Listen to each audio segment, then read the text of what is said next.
সত্য কথাটা বলো। যদি বলো কি হবে, ইসলিহ লাকুম আমালাকুম, তোমার আমলকে আল্লাহ পাক পরিশুদ্ধ করে নেবেন, কবুল করে নেবেন। সুবহানাল্লাহ। ওয়া ইয়াগফির লাকুম যুনুবাকুম, তোমার করা অতীতের প্রতিটা গুনাহ আল্লাহ পাক মাফ করে দিবেন। সুবহানাল্লাহ। এজন্য বলা হয় সত্য কথাও মাঝে মধ্যে সদকা জারিয়া হয়ে যায়। সুবহানাল্লাহ। সত্য কথাও কি হয়ে যায়? সদকায়ে জারিয়া হয়ে যায়। যদি পারো সত্য বলো, না পারলে চুপ থাকো, তো মিথ্যার আশ্রয় নিও না।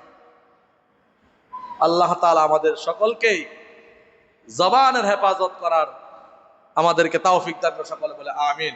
রাসূলুল্লাহ কারক হাদিসের মধ্যে বলছেন, যেই ব্যক্তি তার বিশেষ অঙ্গ লজ্জাস্থান আর জবানের হেফাজতের দায়িত্ব দিতে পারবে আমাকে, আমি রাসূল তাকে জান্নাতের গ্যারান্টি দিয়ে দিব। সুবহানাল্লাহ। যেই ব্যক্তি দুইটা জিনিসের ওয়াদা করতে পারবে, আমার জবানকে আমি নষ্ট করব না, আমার লজ্জাস্থানের খেয়ানত আমি করব না, রাসূল বলেন ওই ব্যক্তিকে জান্নাতের গ্যারান্টি দিয়ে দেওয়া হবে। সুবহানাল্লাহ। এজন্য প্রিয় ভাইরা, আজ থেকে আমরা জবানের হেফাজত করবো তো ইনশাআল্লাহ? সকালে করবো তো ইনশাআল্লাহ?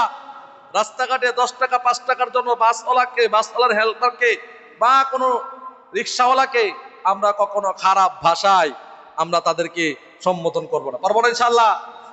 গত জুমার আগের জুমা বলেছিলাম, কেউ যদি তার কাউকে গালি দেয়, সে যেন তার নিজের আপন মা বাবাকে গালি দিল। রাসূল বলছে, তোমরা তোমাদের মধ্যে অনেক বোকারা আছে নিজের মা বাবাকে গালি দেয়। সাহাবীরা বলে, ইয়া রাসূলুল্লাহ, এমন বোকাও আছে নাকি নিজের মাকে গালি দেয়, বাবাকে গালি দেয়? আরে আছে, যে নাকি অন্যকে গালি দেয় সে যেন আগে তার মা বাবাকে খারাপ ভাষায় গালি দিল। নাউজুবিল্লাহ। আপনি যদি আপনার মা বাবাকে গালি দিতে চান তো দিতে থাকেন।